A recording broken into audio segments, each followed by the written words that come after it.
Okay, picture this. You're in like a really heated conversation. Maybe it's family, maybe work, maybe just someone cutting you off, Mm. and your heart just starts pounding, your face gets hot, and then bam, the words just tumble out. Wow. Words you instantly wish you could grab back, actions you'd rewind if you could. That feeling, like you've been totally hijacked by your own emotions. We've all been there. Definitely. That sudden outburst. Yeah, that escalating tension feels completely out of control. But what if? What if you could actually hit pause right in that moment? What if you could choose your next step instead of just being yanked around by feelings? It's a really powerful thought, isn't it? That tiny gap, that split second, Hmm. it could change the whole outcome of an interaction or, a whole situation. Exactly. And that space, that potential pause, that's what we're diving into today. This whole deep dive is about figuring out the critical difference between reacting and responding. We're going to unpack what's happening, in your brain and your body during those trigger moments and explore how you can actually start to gain some control over those emotional responses. Yeah, and we've looked at some really fascinating stuff from uh, psychology, neuroscience, mindfulness practices, Yeah. all sorts of angles. So the mission here. Well, the mission for this deep dive is really to get clear on why making that distinction, reacting versus responding, isn't just playing with words. It's actually fundamental to your well-being, your relationships, everything. Okay. And we'll explore some practical tools, things derived from these sources to help you start making that shift, Hmm. moving away from those automatic reactions towards more thoughtful responses. All right, let's get into it. Let's really unpack this dynamic first. What actually separates reacting from responding? What is reacting? Okay, so reacting, think instinctive, automatic. It's an action that gets triggered by something, a stimulus, and it happens fast. Like a reflex. Pretty much, yeah. Like that gut punch feeling when something startles you, or that sudden urge to just lash out when someone criticizes you. Mm-hmm. There's very little conscious thought involved, if any, really. It's Yeah. usually super emotional, and you're definitely not thinking about consequences in that second. It's just go. Your body and mind are just firing off a pre-programmed response. Okay, so where does that go signal, that immediate urge come from, Huh. brain-wise? Okay, neuroscience time.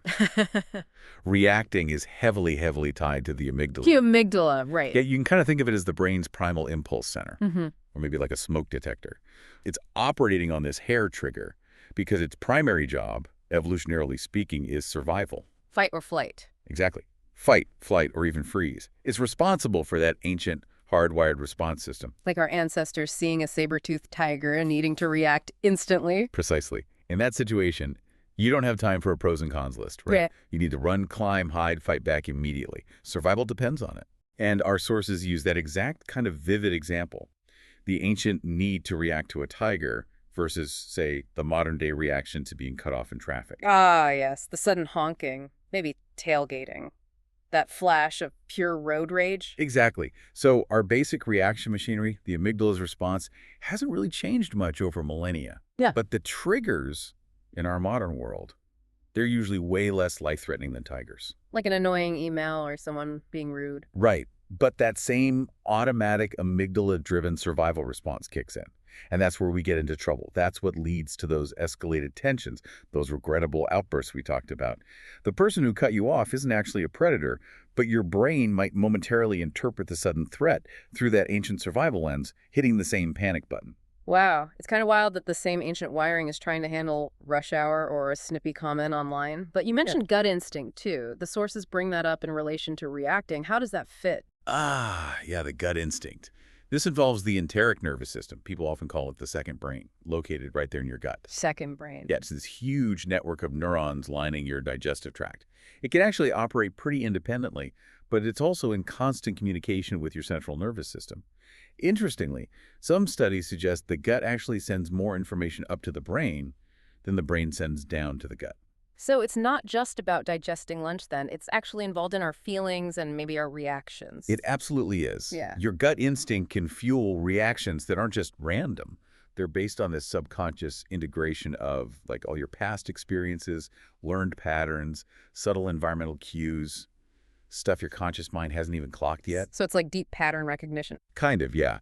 It's like your body has processed a massive amount of data below the radar and is sending up a signal based on that. Yeah. Our sources do point out that trusting this gut feeling, especially in tricky situations, can take real courage. And sometimes these intuitive judgments are spot on because they draw on that deep well of experience. Mm. But yeah, even gut reactions can sometimes lead to impulsive actions you regret if they aren't filtered through some conscious awareness. It's still a form of reacting if it bypasses that thoughtful pause. Okay, so reacting. Right. Fast, automatic, amygdala-driven, maybe gut signals involved, emotional, not much thought about consequences. Got it. So what about responding? How is that different? Responding is, well, it's the flip side. Yeah. It's fundamentally a conscious choice. It's a deliberate action that you take after you've managed to create even a tiny moment of pause. Ah, the pause. That's the key. It requires mindfulness, some self-awareness. You're actually assessing the situation. You're noticing the emotions bubbling up, acknowledging, okay, my amygdala is firing or my gut feels tight, but then you're deciding on a thoughtful course of action, one that aligns maybe with your values or your goals for that interaction rather than just your immediate impulse. And which part of the brain is handling that decision-making? That's where the prefrontal cortex steps up. You can think of it as the CEO of the brain. The CEO. Yeah. While the amygdala might be screaming, danger, react, or your gut sending urgent signals, the prefrontal cortex is the part that can step back. It's responsible for all that higher order thinking executive functions like planning, impulse control, rational analysis, complex decision making, and really crucially here, emotional regulation. So it puts the brakes on the impulse. It can, yeah. It allows you to consider the bigger picture, the potential outcomes of different actions, your long-term well-being, before you act. Okay, so sticking with the office analogy, reacting is like the panicked employee yelling, fire, and running for the door just because they smelled burnt toast. Right. Well, the prefrontal cortex is the CEO who pauses, checks if it's actually a fire or just toast, considers the evacuation plan, and then calmly directs everyone. That's a great way to put it. Yeah. Exactly. Reacting is quick, instinctive, amygdala-driven, often bypassing those higher brain centers. Responding is measured, thoughtful, facilitated by the prefrontal cortex engaging those centers. One's a hardwired survival mechanism. The other is really a learned skill of conscious navigation. Okay, that distinction is clear, but why is it so incredibly important to learn to make that shift in our day-to-day lives? Oh, because it fundamentally changes almost everything. It profoundly influences your interactions, the quality of your relationships, your performance at work, your overall sense of well-being, everything. How so? Give me that traffic example again. Okay, traffic scenario. Reacting, honking like crazy, tailgating, maybe yelling something you immediately regret. What does that do? Escalates things, stresses you out more, risks actual confrontation. Exactly. It escalates things externally and internally. It ramps up your stress hormones, risks road rage, and ultimately achieves nothing positive. Responding, on the other hand, Okay. might look like taking a deliberate deep breath, noticing that surge of anger arise, but not acting on it. Maybe consciously relaxing your grip on the wheel, letting the other driver go, maybe even thinking, okay, they must be rushing, or just, I can't control them, only how I react. You choose to let it go. Letting it go sounds so simple on paper, but when you're feeling that rage, it feels almost impossible sometimes. It feels impossible in the heat of the moment, absolutely. But look at the outcome difference. One path keeps you stewing in anger, cortisol pumping, maybe carrying that negativity into your next meeting or when you get home. The other diffuses the situation internally, allows you to move on with a calmer mind. One source actually highlighted this. Beautifully reacting shows our evolutionary roots for survival, but responding, that signifies the evolution of human adaptability and intelligence. It's like a conscious software upgrade we can actually install ourselves. A conscious upgrade, I like that. But let's be real, while responding sounds great, the reality for a lot of us, maybe most of us sometimes, is that impulsive reacting is a huge problem. It causes real harm. Absolutely. And that brings us squarely to the negative consequences. When you consistently lack emotional self-regulation, you end up perpetuating those negative emotional states. Oh. Well, every time you react impulsively out of anger or frustration, you're essentially reinforcing those neural pathways. You're making it slightly easier, slightly more automatic to react that same way next time. It becomes a habit etched in your brain. And the social fallout. Huge, significant social repercussions. Our sources really emphasize how it can severely damage relationships, create constant tension with family, even cost you your job. Yeah, we had a listener share their story which really brought this home. It highlights exactly how this plays out in real life for so many people. Yes, it was a very powerful and I think very relatable account from the source material. Yeah. This person described a lifelong pattern of overreacting, having big emotional outbursts, being incredibly quick to react. And the emotions stick around. Yeah, experiencing negative emotions that just linger for a long time, leading to mood swings, a real sense of instability. And the impact on their life was just devastating. They mentioned losing jobs specifically because of angry outbursts and panic attacks at work. I mean, think about that. Your reactions directly affecting your ability to earn a living. It's incredibly serious. Yeah. And the family difficulties described were so painful. A dynamic with their dad being emotionally distant, offering only blunt criticism. Which triggered explosions. Exactly. Triggering these huge explosions in them, sometimes even escalating to physical things like hitting walls. And the really heartbreaking part, it seemed like the dad only ever kind of acknowledged the conflict or maybe just reacted to the conflict after these huge outbursts happened. Nothing was ever resolved beforehand. Which accidentally reinforces the idea that only a massive reaction gets any attention. Tragically, yes. Yeah. It creates this awful feedback loop where the outburst, even though destructive, becomes the only perceived way to break through or get any kind of response, even if it's negative attention. It wires the brain to think, this is what I have to do. Wow. That's a tough cycle. And then there's the impact on friendships. Cutting people off abruptly after arguments, feeling regret later, but also maybe trying to justify it by thinking the friendships weren't good anyway. A defense mechanism. A very common one after impulsive actions fueled by hurt or anger. And underlying all of it was this palpable feeling of being trapped, of being powerless. The source mentioned them saying something like, I just don't know what to do and I'm afraid I can't do anything about it. That feeling of helplessness over your own internal state, it must be incredibly isolating and scary. It really is, and it points right to this concept called emotional dysregulation. Right. This happens when your brain and body interpret emotions or maybe external events in a way that feels completely overwhelming. Your perception of the situation, even if it's maybe not objectively proportionate to the trigger, sets off this cascade of really intense, usually negative feelings. And then you're just caught in the storm. Exactly. The emotions start swirling, building on each other, and the immediate, often automatic response is just to do anything to make those awful, overwhelming feelings stop right now. Survival mode again. Kind of.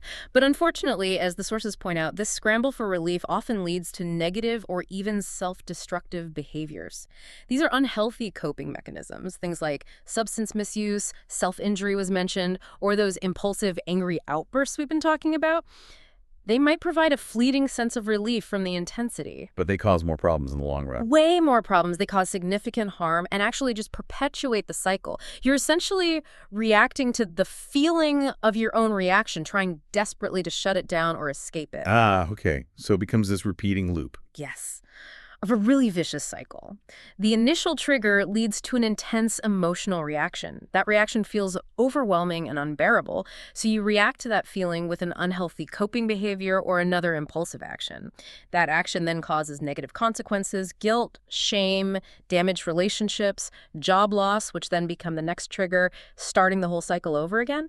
Breaking free means finding a different way to relate to those intense emotions when they first arise. And that different way, that's about cultivating the skill of responding. Precisely. Emotional self-regulation. That ability to manage your emotions, your impulses, and how you behave in response to situations, it's fundamentally a learned skill. This is such a critical point from the sources. It's not some fixed trait you either have or you don't. It develops over time. It starts really early, doesn't it? Like in childhood. It does. Ideally, it develops throughout childhood and adolescence, guided by caregivers, teachers, peers who hopefully model healthy responses and help kids process difficult feelings. Think about adults helping young children put words to their feelings.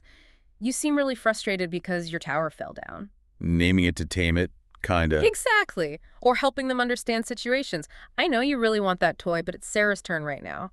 That kind of guidance helps children learn to understand their own internal world, to appraise situations more realistically, and gradually make more reasonable choices about their behavior as they grow. So those early experiences are like laying the foundation, building the basic toolkit for managing your inner life. They really are. And just like any skill, playing piano, learning Spanish, getting good at coding, it requires regular practice for it to become more automatic, more second nature. You're literally strengthening those new neural pathways in the prefrontal cortex. Makes sense. And the sources do mention that for adults who really struggle with self-regulation, maybe because those early lessons were inconsistent or perhaps due to trauma, therapy can be incredibly valuable. It offers a structured way to build self-awareness and develop these skills with expert guidance. Yeah. That seems logical. If you missed out on some of that foundational learning, or if maybe expressing emotions felt unsafe growing up, you might need some targeted support as an adult to build that capacity. Exactly. And let's be clear. Feeling strong emotions, joy, sadness, anger, fear, that's all healthy and normal. It's part of being human. The skill isn't about not feeling, it's about learning how to process those emotions effectively and respond appropriately to the situations that trigger them. So the emotions don't constantly drain you or run your life? Right. It prevents them from being perpetually overwhelming. It lets you have emotions without your emotions completely having you, if that makes sense. It does. So the core idea here is really about applying conscious thought to those moments that trigger strong emotions. Noticing when your emotional temperature starts rising, hitting that pause button we talked about. Yes. Noticing the physical signs, the faster heartbeat, the knot in your stomach, maybe tension in your shoulders. Noticing the mental chatter, the rush of critical thoughts, the urge to blame. Just noticing that surge in emotional response, consciously creating that brief pause, maybe just a breath. And in that pause. Considering the potential consequences of different actions you could take right then. And then, crucially, choosing a response. Choosing one that moves you towards a better outcome or aligns with your values, even if you're still feeling pretty angry or anxious in that moment. That's the absolute key. It's not about magically making the feeling disappear instantly. It's about choosing your behavior despite the feeling, developing the capacity to tolerate that discomfort for a moment to choose a better path. Okay, so we get the problem, and we know responding is a skill we can learn. Now, the big question, how do we actually do it? What are the practical strategies and techniques for cultivating these thoughtful responses that the sources talk about? Right, the how-tos. This is where the sources offer a really rich toolkit, drawing from different approaches, but they all kind of point towards the same goal, building that crucial pause, creating that space between stimulus and action. Okay, where should we start? Maybe with cognitive behavioral therapy, CBT. The sources mentioned it's grounded in that interconnectedness of thoughts, emotions, and behaviors. Yeah, let's start there. CBT operates on this core principle. How you think about something directly impacts how you feel, which then influences how you act. So the goal is to identify and then modify those unhelpful or inaccurate thought patterns, the ones that feel distress and lead to problematic behaviors like impulsive reactions. So you're saying the way we think is a major leverage point for changing how we feel and react. Exactly. It gives you somewhere to intervene besides just trying to wrestle with the raw feeling itself. A key first step in the CBT approach, according to our sources, is identifying your common negative thought patterns. These often involve what are called cognitive distortions. Typical ways our minds twist reality, especially when we're stressed. Distortions, like what? Give me some examples. Okay, things like catastrophic thinking, immediately jumping to the absolute worst case scenario, or overgeneralization, taking one negative event and making it a sweeping rule like, this always happens to me. Or black and white thinking, seeing everything in extremes, good or bad, success or failure, with no room for nuance or middle ground. Ah, okay, I can see how those would fuel reactivity. Right. The goal is just to start noticing how these patterns might be operating in your own mind, how they crank up your stress levels and make you more likely to just react without thinking. Awareness is the first step. And once you're aware of them, challenge them. Exactly. That's the next critical piece. Challenging and restructuring those thoughts. You learn to pause and ask questions. Is this thought really true? What's the actual evidence for it? Yeah. Against it? Is there any other way to look at this situation? Like playing devil's advocate with your own thoughts. Kind of, yeah. By bringing in alternative, more balanced, more realistic perspectives, you can start to reframe the situation in your mind. And that reframing can significantly dial down the emotional distress that often triggers those automatic reactions. It sounds like actively questioning the automatic authority of your thoughts. That's a good way to put it. And CBT also equips you with practical coping strategies for managing distress right when it hits. Things like relaxation techniques, mindfulness exercises, deep breathing stuff we'll definitely dig into more. Having these tools helps lower the physical and emotional intensity when stress spikes. Okay. What about situations that you just dread, the ones you avoid, because they always trigger intense anxiety or panic? For those, CBT sometimes uses techniques like exposure and response prevention. It sounds intense, but it's done gradually and safely.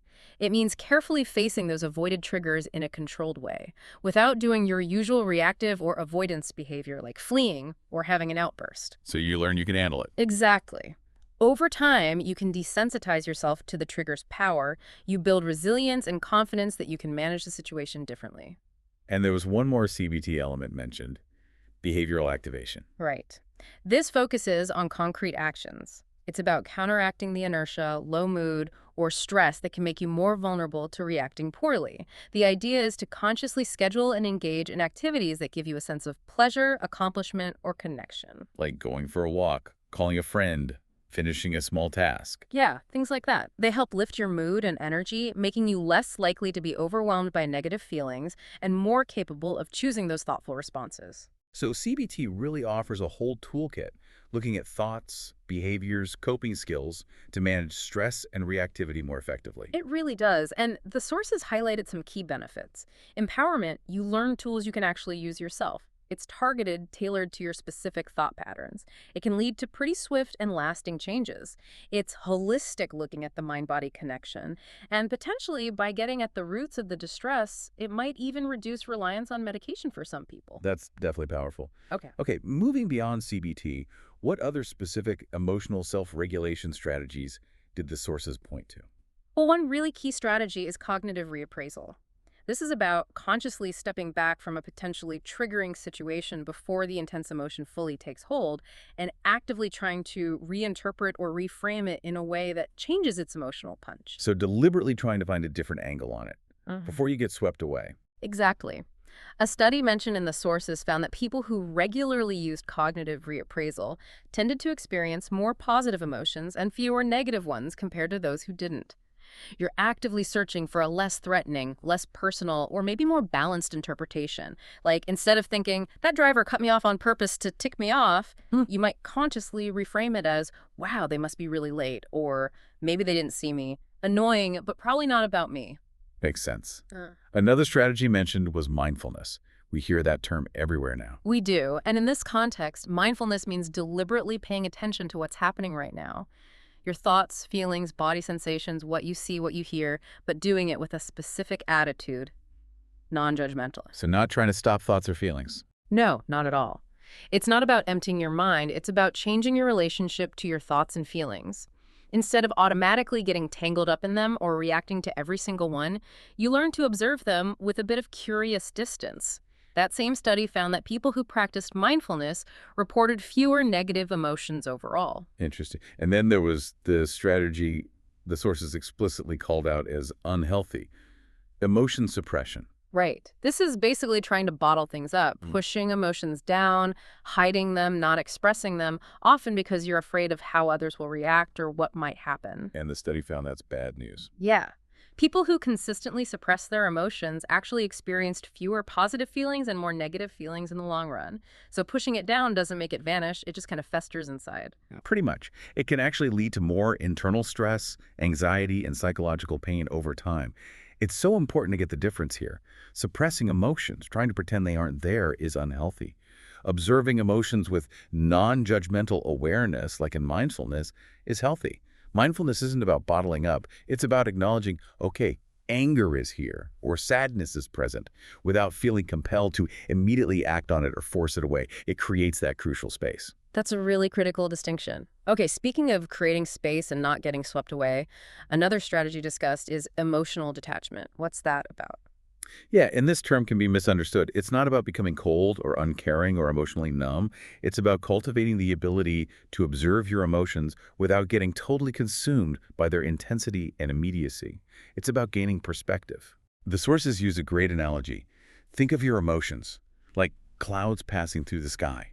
You are the sky, vast, open, fundamentally unchanging. The clouds, emotions, come and go. They can be stormy, dark, light, fluffy, but they don't define the sky or permanently alter its nature. Seeing emotions this way helps you realize you have emotions. You are not defined by your emotions. They are temporary states passing through your awareness. That's a helpful image. How do you actually practice that kind of detachment? What are some concrete techniques? Several practical techniques can help build this perspective in space.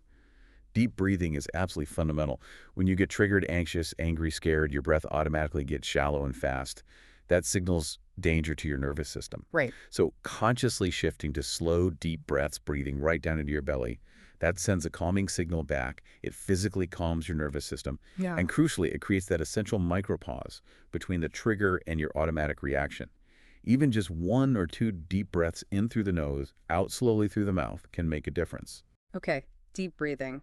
Yeah. What else? Grounding techniques were mentioned too. Yes, grounding techniques are designed to pull your focus out of the swirling thoughts or overwhelming emotions in your head and anchor you firmly in the physical present moment. The 5-4-3-2-1 method is a common one. How does that work? You intentionally notice 5 things you can see right now, 4 things you can physically touch, 3 things you can hear, 2 things you can smell, and 1 thing you can taste or just notice the taste in your mouth. This simple practice yanks your attention back to your immediate sensory experience, grounding you in reality and helping you detach from that internal storm. Observation without judgment seems core to this detachment idea as well. It absolutely is.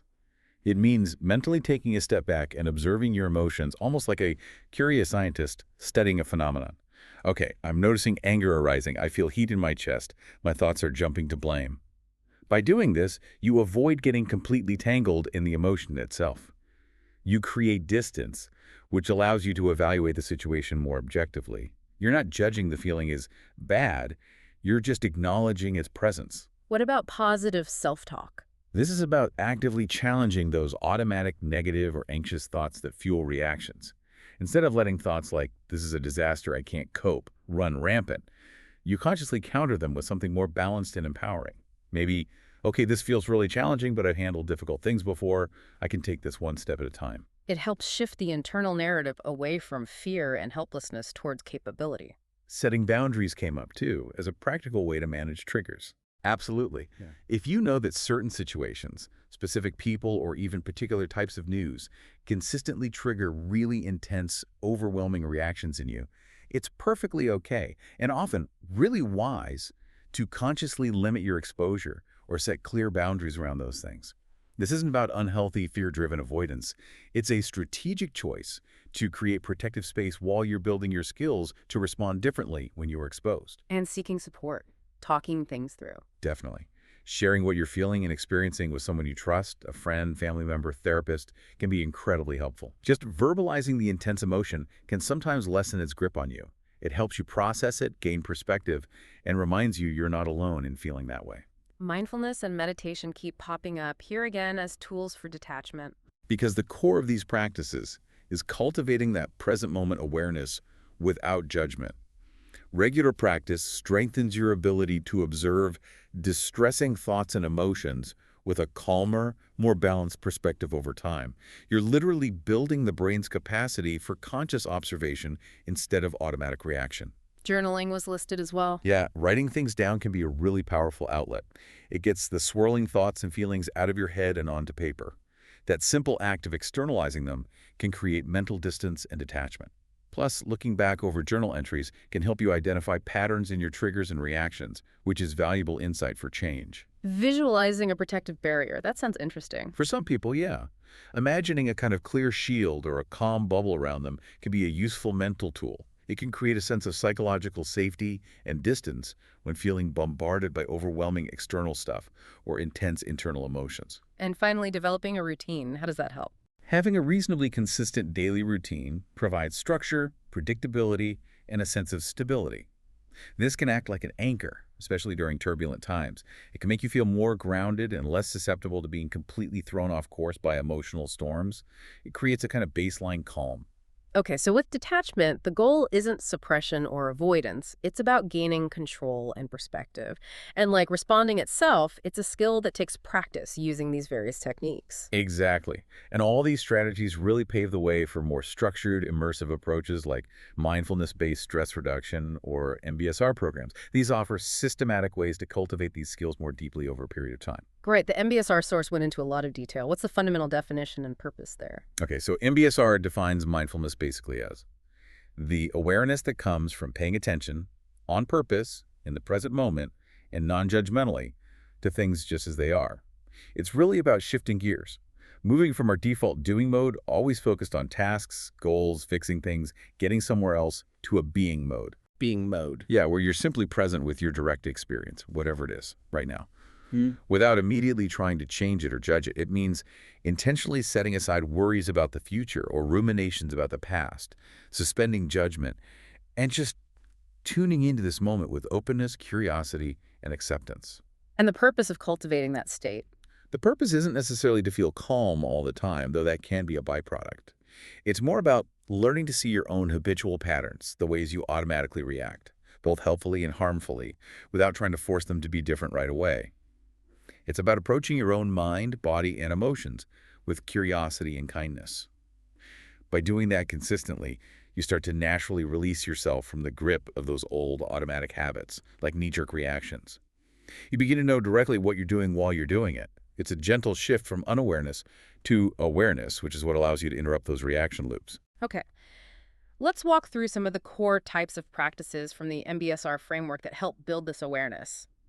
Anchoring in the present using the breath seems foundational. Absolutely. Awareness of breath is often called the gateway practice for a reason. Mm. And the key thing here is you're not trying to control your breath or breathe in some special way. You're simply noticing it. Hmm. Where do you feel the sensation of breathing most clearly? Is it the air at the nostrils, the rise and fall of your chest or belly? Is it shallow or deep right now? The breath just serves as a steady, reliable anchor for your attention in the constantly changing present moment. And when your mind wanders off, which it definitely does. Oh, absolutely will. That's just what minds do they think, they plan, they worry, they remember. The practice isn't to stop the mind from wandering. The practice is simply to notice when it has wandered, and then gently, kindly, without criticizing yourself, guide your attention back to the anchor of the breath. Like gently guiding a puppy back when it gets distracted. Exactly like that. The source used the analogy of teaching a toddler with patience, kindness, lack of judgment. You wouldn't scold the puppy or the toddler. You just gently redirect.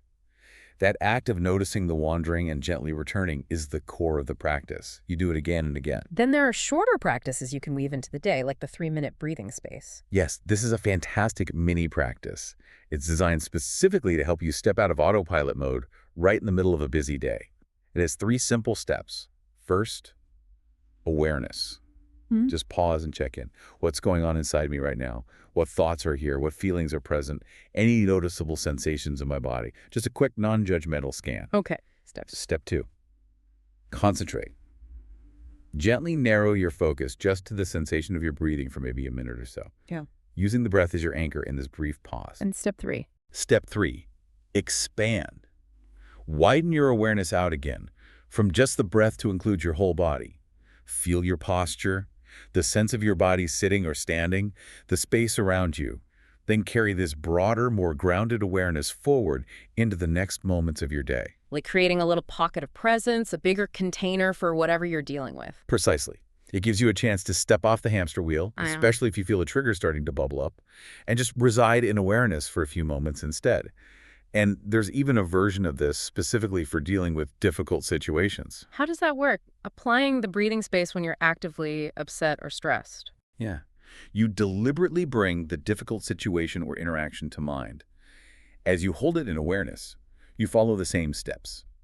Notice the thoughts, feelings, and body sensations that arise specifically in relation to that difficulty. The key, again, is just noticing them without getting swept away or needing to fix them immediately. You might consciously breathe into any areas of physical discomfort that come up with the difficult feelings. Then, you expand your awareness to include your whole body and the wider context again. The idea, as the sources suggest, is that this helps you connect with your own inner resources, your wisdom and resilience, allowing you to bring that capacity to the situation instead of just reacting automatically from a place of being overwhelmed or triggered. Okay. Moving beyond the breath anchor, another really core principle explored in these practices is understanding the nature of our thoughts.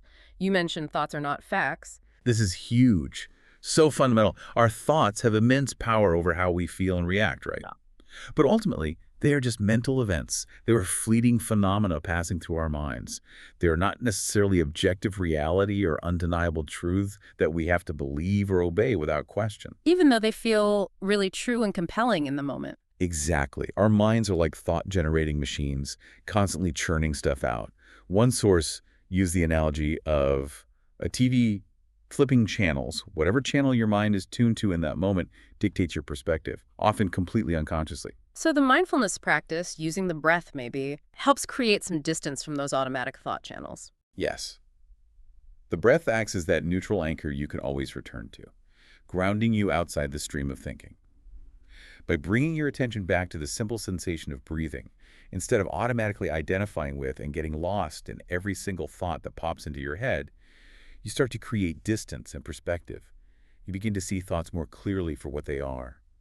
Temporary mental constructions passing through awareness, not rigid commands or absolute facts about reality. The sources mention a cinema screen analogy too. Yeah, like sitting in a dark cinema, watching an empty screen. Thoughts appear on the screen. You notice what they are. Maybe a worry, a judgment, a memory. You watch them play out. And then they fade, and the screen is empty again until the next thought appears. When you're lost in the movie of your thoughts, it feels totally real. But awareness allows you to step back and see it's just projections on a screen. They can change when you look closer. How else can you work with difficult or reactive thoughts using these practices? Several ways are suggested. Simply practicing, watching thoughts arise, noticing their content, and watching them pass away without getting hooked or needing to follow them down the rabbit hole. Deliberately reminding yourself, this is just a thought, not necessarily a fact, especially if it comes with strong emotion. Writing thoughts down can also help, getting them out of your head. And asking challenging questions about your thoughts can undermine their automatic power. Did this just pop up? Does it fit the facts? Evidence against it. Another way to see this. Am I tired or stressed, coloring my view? Am I jumping to conclusions, expecting perfection? What about those really persistent, harsh thoughts? Like that inner critic that just won't shut up? Ah, yes, the judging mind. Very common, especially when you start paying attention. The key is recognizing those critical voices as thoughts, not as your true self or objective truth. One helpful technique mentioned is labeling these patterns. Yeah, mentally giving them a name, like, there's the judging mind again, or, okay, that's the worrywart, or, hello, doubting Thomas. Giving the pattern a label helps you see it as a recurring visitor, maybe an unwelcome one, rather than your fundamental reality. It helps you identify the whole package of critical thinking when it shows up and just acknowledge it. Okay, judging mind is here, allowing it to be there and pass through without getting sucked into its negativity or letting it trigger that downward spiral of feeling bad and reacting poorly. So you're not trying to argue with the critic or wrestle the thoughts into submission. Not really, no.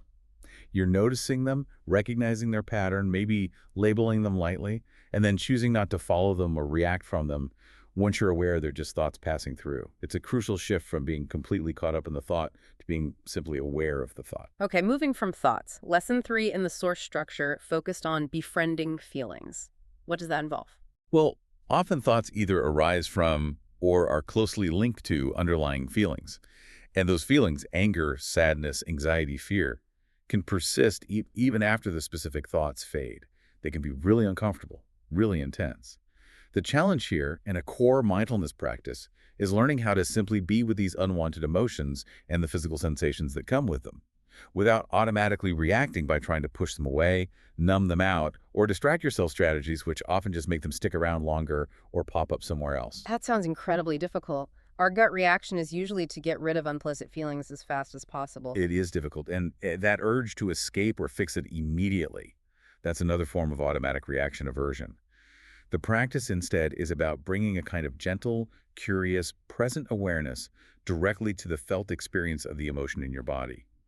It involves intentionally connecting your awareness of the breath, your anchor, with the unpleasant feeling or sensation as it's happening. Like breathing into the feeling, as the sources put it. Exactly. Intentionally directing your breath, metaphorically speaking, towards the place in your body where you feel that tightness or heat or aching or churning most strongly. Exploring its edges, noticing if it changes in intensity or quality. It's a sharp, dull, pulsing. Just breathing with the sensation. The sources really emphasize that often the awareness itself, simply shining the light of kind, non-judgmental attention onto the feeling without needing it to change, is what allows it to naturally process and shift in its own time. And the body scan meditation is a key formal practice for developing this capacity. Yes, it's one of the foundational practices in MBSR. Typically guided, often done lying down, you systematically sweep your attention through your entire body, part by part, maybe starting at your toes and slowly moving all the way up to the top of your head. As you focus on each area, you just notice whatever sensations are present: warmth, coolness, tingling, pressure, tightness, ease, numbness, pain, whatever is there, just noticing it without judgment. When you encounter areas of tension or discomfort, you practice breathing into them, staying present with the raw physical experience, cultivating that tolerance and awareness. And the sources were refreshingly honest about how challenging this practice can be, right? The obstacles. Oh, completely. It acknowledges that while it sounds simple, just pay attention to your body. Yeah. It can be really hard, especially if you're used to ignoring or disconnecting from body signals. It's super common to feel more pain initially or restlessness, to want to jump up, find it impossible to concentrate, fall asleep, feel anxious or bored or frustrated, think you're doing it wrong, dislike the whole experience, or even have strong emotions like sadness or tears surface as old stuff comes up. So what's the advice for pushing through those common obstacles? The key takeaway was simple but profound. You may not always like it, you just need to keep at it. The goal isn't to achieve some perfect state of bliss or relaxation every time. The goal is simply to practice being aware, even when perhaps especially when it's difficult or uncomfortable. That's really reassuring. It's not about instant results. It's about the process of showing up. Exactly. And recognizing that internal struggle, that judgment, this is boring, I Yeah. can't do this, that's just more thinking to be aware of. There's no bad meditation, as the saying goes, because simply practicing awareness, showing up for whatever is present in that moment, is the practice. Every time you do it, you're building that muscle of non-judgmental awareness and tolerance for difficulty. And that directly translates into having more capacity to pause and respond thoughtfully when triggers hit in everyday life. Okay. Beyond these formal practices, the MBSR framework also stresses bringing mindfulness into everyday activities, like Lesson 4, focusing on something we do constantly, often mindlessly, eating. Yeah, mindless autopilot really governs so much of our lives, and eating is a classic example. We can wolf down entire meals while lost in thought, scrolling social media, watching TV, barely tasting a thing. The practice here is to deliberately bring all your senses to the experience of eating. Slowing down and paying attention. Right. Noticing the colors and shapes on your plate, the smells, the textures in your mouth, the subtle layers of flavor unfolding as you chew. It can reveal a whole world you normally miss. And the sources detailed the raisin exercise as a way to really magnify this point. Yes, it's a classic. It beautifully demonstrates how much richness is available when we switch off autopilot. You take a single raisin and approach it with total beginner's mind, as if you've never encountered one before. Step by step. Yeah. Holding it, really seeing it, the wrinkles, the color variations, the little stem bit, feeling its textures, it's sticky, rough, smooth, smelling its aroma, slowly bringing it to your lips, noticing the intention, placing it in your mouth without chewing right away, just exploring it with your tongue. Then one conscious chew. Notice the burst of flavor, the change in texture. Chew slowly a few more times, noticing the impulse to swallow before you swallow. Then consciously swallowing and even following the sensation down your throat, noticing how your body feels afterwards. Wow. That's taking something utterly mundane and making it a profound, fully present experience. It really transforms it. And it highlights how much sensory information is available in any moment if we just pay attention. You can apply the principle, slow down, use all senses, notice urges to any food, any drink, any meal. Okay. Another way of bringing mindfulness into daily life involves tuning into our reactions to both pleasant and unpleasant experiences throughout the day. Yes, this practice is about intentionally noticing the details of your internal landscape, body sensations, thoughts, feelings, emotions, as different events happen, both the good stuff and the bad stuff. The sources suggest even briefly jotting down these observations, maybe in a journal or just a quick note. Like the example used, someone cutting in front of you in line. Exactly. Instead of just automatically fuming and maybe muttering something, you try to pause, even for a second, and notice. What are the physical sensations? Tight jaw, heat in face, shoulders tense. What are the immediate thoughts? How rude, I should say something. Why does this always happen to me? What are the feelings? Anger, frustration, maybe feeling unseen or small. And then maybe later reflecting. Does this tap into a deeper pattern? When things feel unfair, I tend to freeze up or blame myself. This kind of observation helps you become acutely aware of that chain reaction. Event, sensations, thoughts, feelings, potential automatic reactions. Do you start to see your own internal cause and effect patterns more clearly? Precisely. Bringing conscious awareness to those links between external triggers, your internal state, and your habitual reactions is the absolutely essential first step towards gaining the space to choose a different response. You can't change what you're not aware of. Makes sense. Lesson 6 focused specifically on self-care. How does that fit into reacting versus responding? Well, how we spend our time and energy hugely impacts our baseline stress levels and overall resilience, which in turn directly affects our capacity to regulate our emotions and respond thoughtfully instead of just reacting when things get tough. We often engage in activities mindlessly without realizing they're actually draining our batteries rather than recharging them. So the practice is to become more aware of what nourishes versus what depletes you. Exactly. The suggestion is to bring awareness to your daily activities and maybe even loosely categorize them. Nurturing activities, things that genuinely increase your sense of well-being, joy, peace. Draining activities, things that deplete your energy, leave you feeling stressed or exhausted. And maybe mandatory activities, things that might not feel fun while you're doing them, like paying bills or cleaning the bathroom, but give you a sense of accomplishment afterwards. And the goal isn't to eliminate all draining activities. No, that's impossible for most people. The goal is to become aware of them. Maybe find ways to bring a little self-care into them if possible, like listening to music while cleaning, and then consciously and mindfully try to increase the genuinely nurturing activities and decrease the draining ones where you actually have some choice or control. And noticing how those shifts impact your overall well-being and maybe your reactivity levels over time. Yes. The source has also listed tons of simple, everyday self-care mindfulness tips, things you can weave into your day without needing extra time.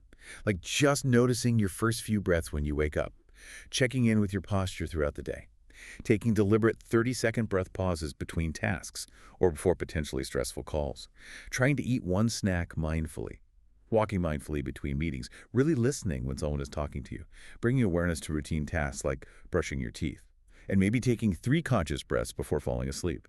Tiny moments of awareness and care scattered through the day add up. Okay. Lesson 7 then dove deeper into more formal meditation practices. Why the need for dedicated formal practice time? Yeah, while integrating mindfulness into daily life is crucial, the sources emphasize that setting aside specific, dedicated time for formal practice really deepens the skill. It's like daily life mindfulness is staying aware amidst the waves on the surface, while formal practice is like diving down into the calmer, deeper water below those surface disturbances. It helps cultivate a stronger baseline of awareness and stability. The sources suggest this consistent formal practice routine is really at the heart of developing a truly mindful way of living that supports responding skillfully overreacting habitually. Starting with sitting meditation as a core practice. Right. Choosing a posture that feels stable, comfortable, but also alert and dignified, usually sitting upright, back naturally straight but not rigid. The primary focus is often the breath, just noticing the sensations of breathing wherever you feel them most clearly, noticing the subtle movements, the rhythm, the pauses, and when the mind inevitably wanders off into thought, planning, remembering, worrying. Which it will. Uh, A lot. Guaranteed. You simply notice that the mind has wandered, without judgment, and gently, kindly guide your attention back to the anchor of the breath. Again and again. That's the practice. How do you deal with the physical stuff that comes up, like legs falling asleep, back aching, feeling restless and fidgety? Good question. The sources suggest a couple of mindful approaches. One option is to mindfully adjust your posture. If you need to move, do it consciously, notice the intention to move, feel the sensations of shifting, and then resettle. The other option, which builds resilience, is to practice being with the discomfort, gently bringing your awareness to the sensation of aching or tightness or restlessness. Breathing with it, exploring its edges and core with curiosity, just observing it without needing it to go away immediately. Practicing staying present with physical discomfort in meditation directly builds your capacity to stay present with difficult emotional discomfort in life without automatically reacting to escape it. And the mental hurdles, like feeling bored, frustrated, or judging yourself. I'm terrible at this. Recognizing that's just more thinking. More clouds passing through the sky. The sources are really clear on this. Bad meditation doesn't exist. The only bad session is the one you don't do. Every single time you sit, you are practicing. If your mind is racing, you're practicing awareness of a racing mind. If you feel restless, you're practicing being with restlessness. The key is to trust the process, be kind to yourself, and understand that consistency matters more than achieving some perfect state. Every gentle return of attention to the breath is strengthening that muscle of awareness and choice. Okay. There was also a practice called loving kindness meditation mentioned. What's the focus there? This one is quite different. It focuses on actively cultivating feelings and intentions of warmth, kindness, and friendliness, primarily toward yourself, and then extending outwards to others. You typically use simple phrases repeated silently. Phrases like, Like, may I be filled with loving kindness, may I be well, May I be peaceful and at ease. May I be happy, or variations on that. You direct these wishes first towards yourself. Then you bring to mind someone you care about easily, a loved one, and send the wishes to them. Then you extend it to a neutral person, someone you don't know well. Then the challenging part, you extend it to someone you have difficulty with. And finally, you broaden it out to encompass all beings everywhere. So it's like actively training your heart towards compassion and empathy, even for people who trigger you. That's exactly the intention. It's a practice of intentionally directing warmth and goodwill. And it's okay if you don't feel warm fuzzies right away, especially towards yourself or difficult people. The practice is in setting the intention and sincerely offering the phrases. Imagine the phrases radiating out from your heart space. Mindful movement meditation was another form mentioned. Yeah, this involves bringing that same quality of non-judgmental awareness to the experience of your body in motion. This could be gentle stretching, mindful yoga, tai chi, or even just simple movements like slowly rolling your shoulders or stretching your arms overhead. The focus is entirely on the physical sensations, feeling muscles lengthen, joints move, the shift of weight, the connection with the ground. The key is to move with awareness and kindness towards your body without striving to achieve a perfect pose or push past your limits. It's about inhabiting your body fully as you move. And finally, walking meditation. How does that work? This can be done formally, setting aside time to walk back and forth slowly in a designated space, or informally, just bringing mindful awareness to your regular walking throughout the day. The practice involves tuning your attention into the physical sensations of walking. Feeling the lifting of one foot, the leg swinging forward, the heel connecting with the ground, the sole rolling through, the weight shifting, the push-off. Noticing the subtle movements in your hips, legs, arms. When your mind wanders, as it will, you gently bring your focus back to the sensations of walking, or perhaps to your breath while walking. The physical rhythm of walking becomes the anchor.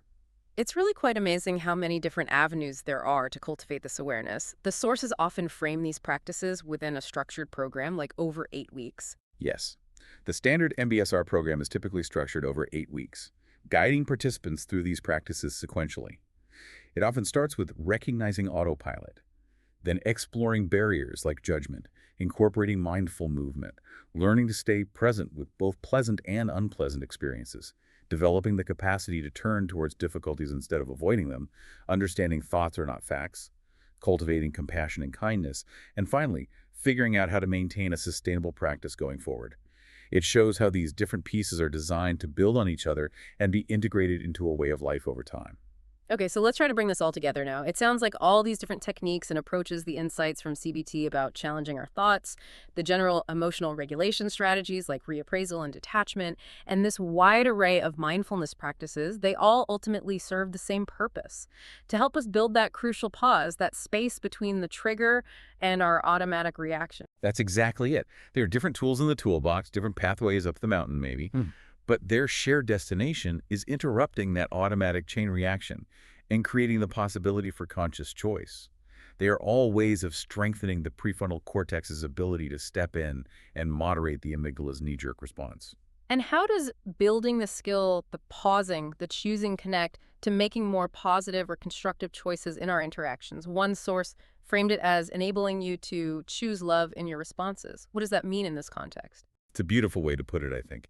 Cultivating these thoughtful responses is deeply interwoven with some fundamental positive human qualities.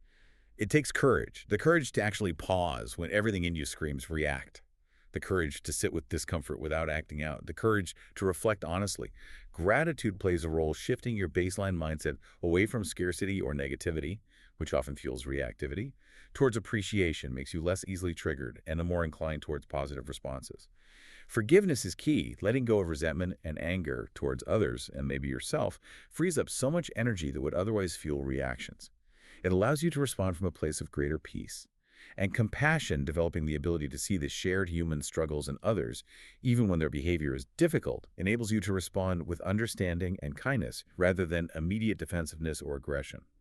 So choosing love over fear, in this sense, means consciously bringing those qualities, courage, gratitude, forgiveness, compassion, into your response, instead of letting fear, anger, or insecurity drive the automatic reaction bus. Exactly. It's about shifting the locus of control inside, as one source put it. rooting your response in these internal strengths and values, rather than letting external events or your own unexamined, fear-based patterns dictate your behavior. It leads to fundamentally healthier, more constructive, and honestly more meaningful interactions with the world and the people in it. And this is a big, but we've circled back to a few times, this isn't like flipping a switch, right? It's a skill, and skills take work. Absolutely, 100%. It requires practice, consistent effort, repetition. Just like learning anything complex, whether it's playing guitar or speaking French, you have to be patient with yourself. You have to be kind to yourself. There will be times you slip up, moments when the old reaction pattern just takes over before you even realize it. That's totally normal. It's part of the learning process. Remember the listener who felt so stuck, afraid they couldn't change? Yes. And the consistent message across all these sources is that this is changeable. It is learnable. The key is persistence and self-compassion. And celebrating the small wins. Seriously, acknowledge the time you did manage to take that one deep breath before replying. The time you noticed a judgmental thought and didn't get swept away by it. The time you chose a calmer response instead of yelling. Each one of those moments is a victory. Each one is strengthening that responding muscle. That's a really hopeful and empowering message, I think. You're not fundamentally broken or doomed to repeat harmful reactions forever. You actually have the capacity within you to learn, to grow, and to choose differently. You absolutely do. It's a journey, for sure. A journey of cultivating awareness, building that all-important pause, and practicing making conscious choices, one moment, one breath, one interaction at a time. So let's try to summarize this deep dive. We started by understanding reacting that automatic, often amygdala-driven survival response and its serious downsides, impacting our jobs, relationships, well-being, leading to cycles of unhealthy coping. Right. And then we contrasted that with responding, recognizing it as a powerful, learned skill of emotional self-regulation, facilitated by the thinking part of our brain, the prefrontal cortex. And we explored a whole arsenal of techniques drawn from CBT, emotional regulation research, and especially mindfulness practices, tools designed to help us build that crucial space between stimulus and response. Things like identifying and challenging thoughts, reframing situations, practicing detachment, anchoring in the breath, observing thoughts and feelings without judgment, bringing awareness to daily life, and formal meditation. And the core takeaway is that gaining control over our emotional responses isn't about becoming robotic or suppressing feelings. It's about bringing conscious awareness into the process. Noticing what's happening internally without being hijacked by it, considering consequences, and then choosing a response that aligns with our values and goals, even when difficult emotions are present. Which ultimately leads to better well-being, healthier connections with others, and just navigating the inevitable bumps in life with a bit more grace and effectiveness. It's really about shifting from being constantly pushed around by our triggers to skillfully choosing how we engage with the world, building that inner space where conscious choice finally becomes possible. So here's a final thought to mull over. Given that the space between a trigger and your response can potentially be cultivated, even widened, by something as simple as a single conscious breath, how might bringing just one extra conscious breath into a challenging moment today change the course of your very next interaction? Or maybe ask yourself, if this is a journey, not a destination, well, one small step, maybe just noticing a single thought without judgment, or taking that one conscious breath, will you commit to taking today to move yourself, even slightly, from a reaction towards response? Lots to think about. Thanks for joining us for this deep dive. Yeah, thanks for tuning in. Until next time.